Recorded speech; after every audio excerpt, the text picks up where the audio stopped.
പയ്യനില്ല. Dinner പുറത്തായാലോ എന്ന് ആലോചിക്കുമ്പോഴാണ് മാലിന്യം വന്നത്. ഫ്രിഡ്ജിലെല്ലാം ഉണ്ട്, ചൂടാക്കേണ്ട കാര്യമുള്ളൂ. ഔട്ടിങ് വേണ്ടെങ്കിൽ വേണമെങ്കിൽ കുറച്ച് കഴിഞ്ഞ് പുറത്ത് പോവാം. സീ ഫേസിൽ ഒരു ബെസ്റ്റ് ചൈനീസ് കുക്ക് വന്നിട്ടുണ്ട്.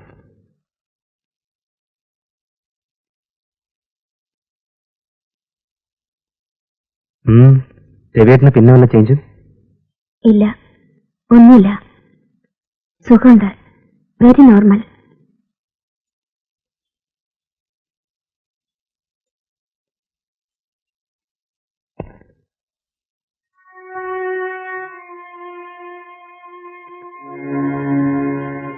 രവിയേട്ടൻ എന്നോട് പലതും പറഞ്ഞു. എന്നോടും പറയാനാണ് വന്നത്, പക്ഷെ ഞാൻ ചാൻസ് കൊടുത്തില്ല. മരിക്കുന്നുവെന്ന് തോന്നിയപ്പോൾ എന്തൊക്കെയാ നമ്മളോട് പറഞ്ഞില്ലേ, അതൊക്കെ തന്നെ. വീണ്ടും സംസാരിക്കേണ്ട കാര്യമില്ലല്ലോ, എല്ലാം ഞാൻ സമ്മതിച്ചാണ്. വീടൊരുങ്ങിക്കഴിഞ്ഞു. മാലിന്യ ഒറ്റയ്ക്ക് ഇവിടെ വിട്ട് നാട് കണ്ടാതിരിക്കാൻ എല്ലാ സ്ഥലങ്ങളിലും വേണ്ട ഏജന്റുമാരെ വെച്ചു. All set. നമുക്കത് മറക്കാം. ആ ഹോൾ എപ്പിസോഡ് ആപത്തൊന്നും വരാതെ രവിയേട്ടൻ തിരിച്ചു വരികയും ചെയ്തു. ഒരു തമാശ കേട്ട പോലെ അത് വിട്ടുകളയാം. നമ്മുടെ കുട്ടികളല്ലല്ലോ. നമ്മൾ കുട്ടികളല്ല, അക്സെപ്റ്റഡ്. ജീവിതം ഒരു തമാശക്കളിയല്ല, എഗെയിൻ അക്സെപ്റ്റഡ്. പക്ഷെ ഒരാളുടെ വിൻസ് ആൻഡ് ഫാൻസീസ് അനുസരിച്ച് അക്ഷരങ്ങൾ മായ്ക്കാനും വരുത്താനും പാകത്തിലുള്ള ഒരു മാജിക് സ്ലൈറ്റ് അല്ല മനുഷ്യന്റെ മനസ്സ്. കല്യാണക്കാരി എടുത്തിട്ടപ്പോൾ ഞാൻ എതിർത്തതാണ്. ഇപ്പോഴത്തെ ഒത്തുമാറ്റത്തിന്റെ കഥയല്ല ഞാൻ പറയുന്നത്. 6.5 കൊല്ലം മുമ്പുള്ള നിങ്ങളുടെ ഒറിജിനൽ വിവാഹം ബുദ്ധിജീവിയായി നടന്നുകൊണ്ട് കുടുംബം പുലർത്താനാവില്ല എന്ന് വാദിച്ചു. സൗകര്യത്തിൽ കഴിയുന്ന ഒരു പെൺകുട്ടിയെ കഷ്ടപ്പെടുത്തരുതെന്ന് അപേക്ഷിച്ചു. എതിർക്കാൻ കാരണം ഈ ന്യായങ്ങളൊന്നും ആയിരുന്നില്ല എന്നത് വേറെ. ആ പെൺകുട്ടിയുടെ ആരാധനഭൂമി രാപ്പകൽ ആദ്യ പിടിച്ചു ചേർന്ന ഒരു പയ്യനുണ്ടായിരുന്നു. അവന്റെ ധ്യാനം, മോഹം, സ്വപ്നം ഒക്കെ അവൾക്ക് ചുറ്റും.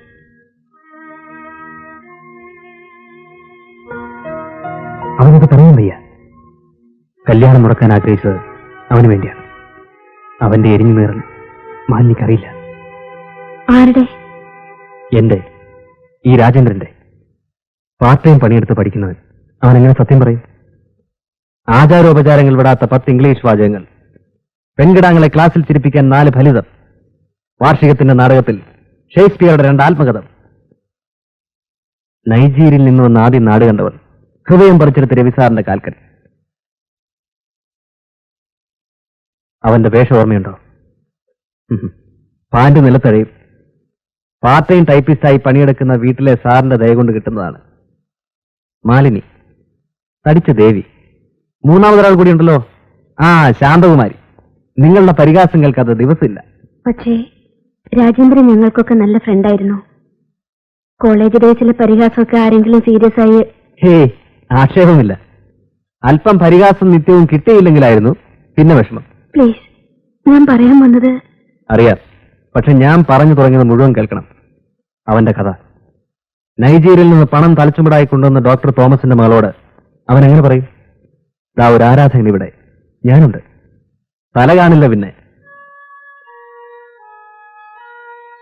രജിസ്റ്റർ ഓഫീസിൽ സാക്ഷ്യപ്പെട്ടപ്പോൾ മനസ്സിൽ പറഞ്ഞു, ഞാൻ കരുതി വെച്ച നിക്ഷേപമാണ് സാറിന് തരുന്നത്. ഓർമ്മയുണ്ടോ? മാലിന്യ നന്ദി പറയാൻ മറന്നില്ല. മുഖത്ത് നോക്കിയില്ല. നോക്കിയാൽ എന്റെ കണ്ണീര് കാണുമോ എന്ന ഭയം. നോക്കൂ, ആ പ്രായത്തിൽ എല്ലാവർക്കും അങ്ങനെ ഒരു ഇൻഫെക്ച്വേഷൻസ് തോന്നും. എനിക്കത് രവി സാറിനോടായി. അന്നത്തെ കമ്പമാവുമെന്ന് ഞാനും വിചാരിക്കാൻ ശ്രമിച്ചു. അല്ല, വെറും കമ്പം ഒരു കെടാത്ത തീ പോലെ മനസ്സിൽ നേറിക്കിടക്കില്ല.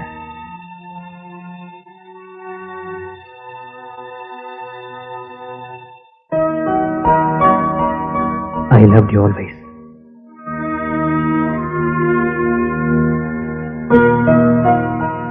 ഹോസ്പിറ്റലിൽ കാവൽ കിടന്നതും ചികിത്സയ്ക്ക് വാരിക്കോരി ചെലവ് ചെയ്തതൊക്കെ ഒരു ഗുരുഭക്തി കൊണ്ടാണെന്ന് ധരിച്ചോ? അറിയാം, എന്നെ സഹായിക്കാനും കൂടിയായിരുന്നു. ഞാനത് മറക്കില്ല. പക്ഷേ രവിയേട്ടൻ മരിച്ചു ജീവിച്ചൊരു മനുഷ്യനാണ് എന്നോട് അപേക്ഷിക്കുന്നത്. അത് തെറ്റ്. നല്ല സമയത്ത് മരിക്കാത്തത് തെറ്റ്. അങ്ങനെ പറയരുത്. Don't be so cruel. പബ്ലിഷേഴ്സായി എന്തോ ഇടപാടുകൾ നടത്തുന്നു. ചെലവ് ചെയ്ത സംഖ്യയൊക്കെ ഒരുവിധം വീട്ടിൽ തീർക്കുമെന്നൊക്കെ പറയുന്നത് കേട്ടു. പണത്തിന് പകരം നിന്നെ പിടിച്ചു വയ്ക്കുമെന്ന് കരുതുന്നുണ്ട് രവിശങ്കർ സാർ. എന്നെപ്പറ്റി സാറിനെന്തറിയാം? നിനക്കെന്തറിയാം? ഞാൻ ബിസിനസ്സുകാരനാണ്. ബയേഴ്സ് പല നാട്ടിൽ നിന്ന് വരും. അവർക്ക് വേണ്ടി കോൾ ഗേൾസിന് വരെ സപ്ലൈ ചെയ്യേണ്ടി വരും. പെണ്ണ് എനിക്കൊരു അപൂർവസ്വല്ല. മദ്രാസ്, ബോംബെ, ഡൽഹി വിളിച്ചാൽ പറന്നു വരുന്നവരുടെ 100 നമ്പരെങ്കിലും ആ ബുക്കിൽ കാണും. പക്ഷെ എനിക്ക് വേണ്ടി ഞാൻ വിളിച്ചിട്ടില്ല ഇതുവരെ. കടം വീട്ടുകയോ വീട്ടാതിരിക്കുകയോ ചെയ്യാം, അത് വേറെ കാര്യം, നിസ്സാരം. ഇഷ്ടമില്ലാതെ വേദന മറച്ചു പിടിച്ച് ഞാൻ ഏൽപ്പിച്ചൊരു വലിയ മുതലുണ്ട്. അതെനിക്ക് അദ്ദേഹം തിരിച്ചു വന്നു. സ്വമേധയാ ഞാനത് ഏറ്റുവാങ്ങി. The deal is cost.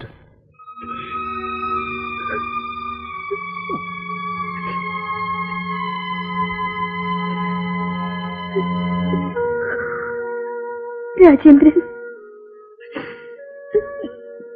help me.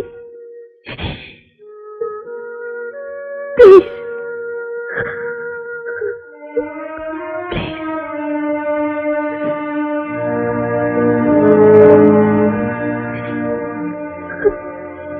ഞാനെന്ത് ചെയ്യണം? എനിക്കറിയില്ല.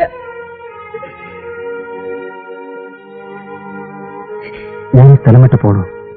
സ്ഥിരമായി ബോംബെ ഓഫീസിൽ നിന്നാലും ബിസിനസ് നടത്തും. ശല്യമാണ്. അരുത്.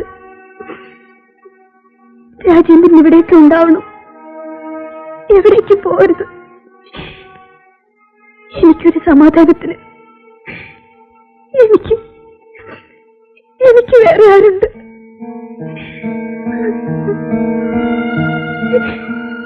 ഞാനുണ്ട്, എന്നും ഞാനുണ്ട്.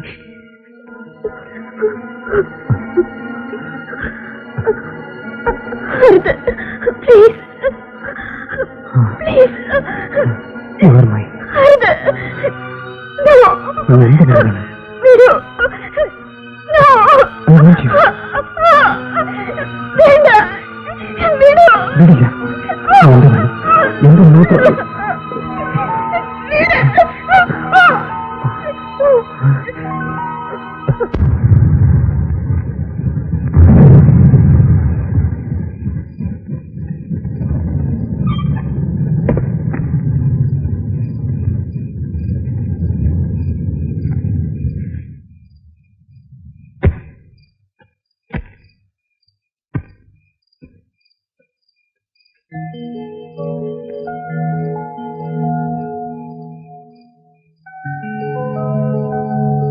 ഞാൻ പിന്നെ ആലോചിച്ചപ്പോ ടൗണിൽ ഒരു വീട് നോക്കാൻ ഞാൻ ബാബുവിനോട് പറയാം.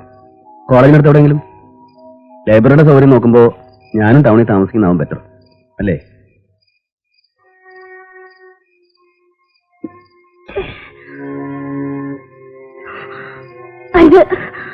വിടൂ.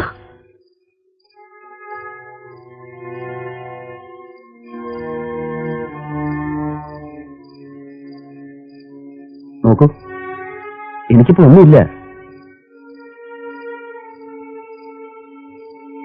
പഴയ തെറ്റുകുറ്റങ്ങളുടെ തിരിച്ചറിയൽ, ഒരു വീണ്ടും വിചാരം, ഒരു റീഅസസ്മെന്റ്. ഒരുപക്ഷെ അതിനായിരിക്കും ഈ രോഗം വന്നത്. You will be happy. നമുക്കിനി ഒരു പ്രശ്നം ഉണ്ടാവില്ല. അരുത്, എന്നെ തുടരുത്. മല്ലി, I M A normal person. നീ എന്റെ ഭാര്യയാണ്. ആയിരുന്നു. നീ പിന്നെ ഇപ്പൊ എനിക്ക് ആരാണ്? ആ കഥ മറക്ക്. മരണം മുന്നിൽ കണ്ട മനുഷ്യൻ പിച്ചുമ്പയും പറയും. അത് ചെമ്പേടും ശാസനയും പോലെ ചരിത്രരേഖയൊന്നുമല്ല. അവനോട് ഞാൻ സംസാരിക്കാം. ഒരു തുണ്ട് ഭൂമി വിറ്റാൽ വീട്ടാവുന്ന കടമയുള്ളൂ അവന്. അവനെ വിചാരിച്ചാണോ നിന്റെ ഈ സ്റ്റുപ്പിഡ് ഇഡിയോട്ടിക് ധർമ്മസങ്കടം? അതും സത്യം. സത്യം പറയാൻ മരണം അടുക്കുന്നത് വരെ കാത്തു നിൽക്കണമെന്നില്ലല്ലോ. ശപിക്ക്. എന്നെയല്ല, ജീവിതം എനിക്ക് തിരിച്ചു തന്ന മഹാശക്തി ഏതോ അതിനെ ശപിക്ക്.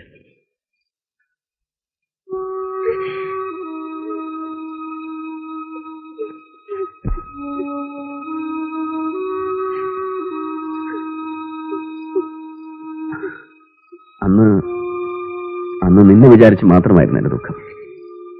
ഇനി ഞാനുണ്ട്, എന്നും നിനക്ക് ഞാനുണ്ട്.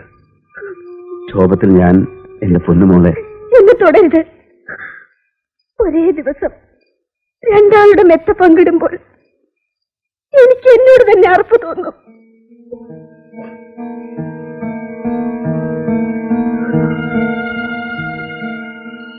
ഏൽപ്പിച്ചയാൾ അവകാശം സ്ഥാപിച്ചു കഴിഞ്ഞു.